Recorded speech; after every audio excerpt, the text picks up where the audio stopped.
Hey everybody, happy Thursday. This is Matt here at the home for Wayward Records. Just wanted to come by and go over some new things this week, some new stuff I picked up, and a few book reviews, and just chat about music for a little bit. So let's start off with the big stuff so far. So I got lucky today. The Postal Service has been a disaster for a while, and generally stuff that I used to get on time or maybe a little bit early has started showing up like Saturday or into the next week. So I was pleasantly surprised today when two of my big things for this week showed up a little bit early. And the first one is Entering Heaven Alive, the new Jack White album. It just showed up earlier today and ran by and picked it up. And that's why this video is a little bit late, because I wanted to listen to it and kind of have you a little review to talk about first. So it is the Detroit denim clear blue kind of swirl vinyl. So Entering Heaven Alive, if you're into Jack White, you know Fear the Dark came out in April of this year. So this is his second record. And I will say that we talked about before, Boarding House Reach, I did not like very much. And then I liked Fear the Dark. It was still a little weird in times. It felt more like a rock record. Entering Heaven Alive is definitely not a rock and roll record in the same way. It is kind of like an almost acoustic / chamber pop / quiet 60s pop record. Somebody asked me on Instagram, and I think the best way I could describe it was take all of the songs on Lazaretto that were country and instead do them as late 60s kind of Brian Wilson-y pop songs. That's what this one sounds like. I like it. Your mileage is definitely going to vary on this. I think it's a side of Jack that hasn't been out in a while. I think he's been kind of stuck in a vein for a little bit. So I think this one is decidedly different, and I really actually like it quite a bit. So Entering Heaven Alive, this comes out tomorrow. Like I said, I know the indie version is the Detroit denim blue clear swirl. I think Barnes & Noble has this, and it comes with a slip mat. So if you're interested and want to pick that one up, like I said, Barnes & Noble I think has that one. So Jack White, Entering Heaven Alive. And my other one that showed up today, and I was super happy that this exists in the world when I have a copy. Slipknot, their third album, Subliminal Verses, Volume 3. This is great. The Slipknot reissue series has been super welcome in this house, and I'm glad these are around. Now this is the, it says pink. It's pink. It's almost kind of like a little pinkish purplish when you look at it. Kind of like the, yeah. So these sold out pretty quick, and I was lucky to be able to snag one. I know there's an orange pressing of it coming up next month, and I know if you've picked up the first two, they sold out pretty quick and have kind of been floating around a little bit since. And the fourth album has been delayed until August, but I think the fifth one, the pink one, is supposed to come out this week. And then there's a new album that's coming out in September that just got announced, and pre-orders are up for that too.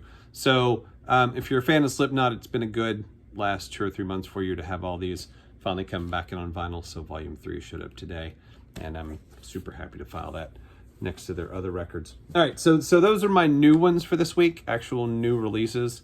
So far, I think I have another thing or two coming in. I know it's not going to be until next week, but the reissue of Danzig 666, Satan's Child. And I know I love the first 4 Danzig records, and then the fifth one is, and I bought it because I'm that guy. And it's super weird. Yeah. But 6, I'll freely admit, 6 has a song on it, Belly of the Beast, that I think is one of the best things that he's done post 4 on. So I kind of had to pick that one up, and it's on Cleopatra, so there'll be lots of pressings and other colors. This is like a red swirl, so that one's coming out too. Some used stuff I picked up this week. I got some really good stuff. I finally grabbed a copy of Yes, Tales from Topographic Oceans.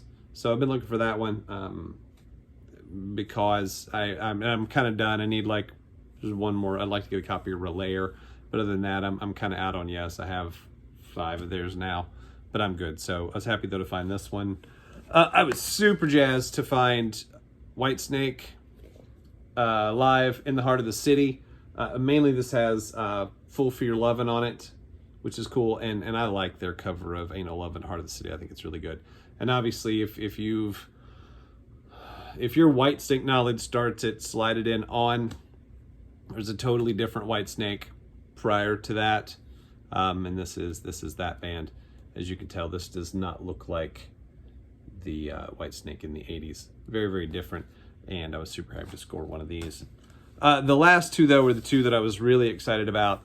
I found a copy of Nubia Garcia, Source. If you haven't heard this, you didn't see my review on it on Instagram in my post. There's such an amazing amount of great jazz coming out of London now, and she is part of that scene. She's a great saxophonist. If you want to, she just recently played Glastonbury, so there's some great, great songs on there that you can check out, and I found a really good used copy of this and had to pick it up. It's just really, really good jazz. I like this one a lot. Super happy to find one.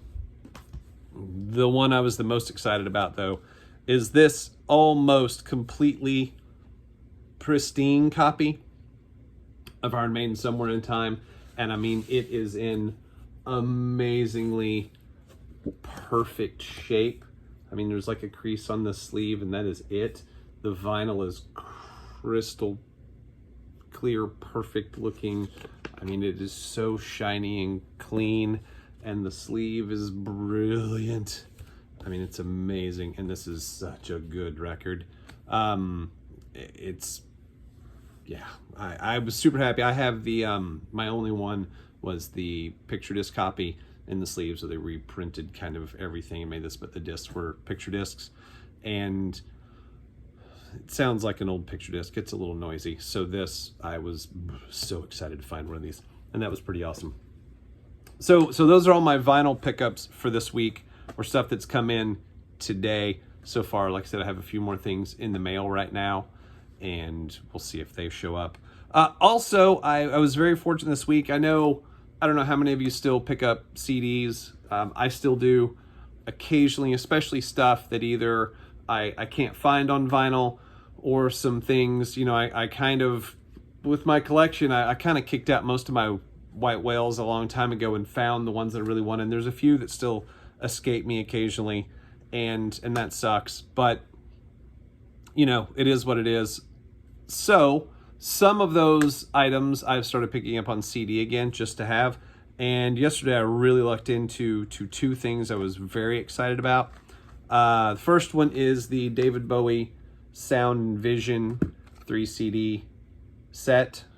Those of you that don't know me from Instagram, I'm almost at 100 Bowie records, and the Sound and Vision box is one of the few things that I still didn't have. And it is on vinyl. I've seen it once on vinyl.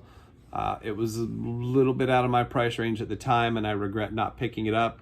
There's a few amazing things on here. There's nothing, you know, super earth-shattering. There's, you know, the original Rebel mixes on here. And some other different mixes or unreleased versions of things that have, you know, floated around for a while. So this came out when Ryko got access to his catalog and reissued them in the late 80s, early 90s. And the Changes Bowie compilation came out, and that's actually, I get to see Bowie on that tour. So this kind of the Ryko reissue thing has always been kind of near and dear to my heart, and I've wanted to pick this up for a long time. So until I can find the vinyl, which exists, and it's not, I mean, crazy expensive. I've spent more, but I don't need a lot of it. So for now, this is good, and I can throw this on the CD changer and just let it go. And the other thing I found, and I love these, and it is the Ryko, the first 3 Elvis Costello records, and the Live at El Macambo. And if you don't know, these are 3 of the greatest albums of all time in my book. I adore these, and these all have a huge, not a huge, but a large amount of extra tracks on here, which is pretty cool, and worth picking up if you find them. I will say, and El Macambo is just ridiculously good. I will say that the Rhino 2 CD sets kind of, you know, outpaced these once those came out. But finding these for almost nothing and having them and being able to, again, throw these on. I have multiple copies of all these records in the collection, so I didn't need these albums, but the extra tracks. And I actually have a bootleg, an old 70s or early 80s bootleg of El Macambo. So just finding it on CD was pretty cool, and I'll share the vinyl with that later. But yeah, so CDs I still pick up occasionally when I find cool stuff, and these all qualified as cool stuff. And last, I'll go through, I have a few books. I finished, so I got a new book, and it's been out for a little bit, and it is The Corporate Rock Sucks, The Rise and Fall of SST Records by Jim Ruland. I really, really enjoyed Jim Ruland's Bad Religion book. It's right over here. I've got a signed copy, signed by the whole band. So I'm interested to jump into this. I mean, you kind of know, you know, Greg is notorious for many, many things, so this should be an interesting read. But if you're like me and you grew up in the 80s, SST Records was, I mean, amazingly filled with artists that you love. Dinosaur Jr., Husker Du, Bad Brains, Minutemen, Descendants, everybody. So this is really cool, and I'm super excited this showed up. I finished 2 this week.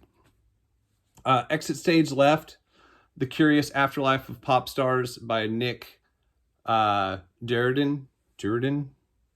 Anyway, we talked about this before. I heard him talk about this on BBC Six, and we're talking about some of the artists in here. And it's just a fun read. It's what happens whenever, you know, fame kind of recedes a little bit and sort of goes away. And some of these people are everything from, you know, ended up broken on drugs and bankruptcy and jail and other things. And some of them are, you know, still super rich. And I mean, Robbie Williams is in here. Robbie Williams got like $1 bajillion.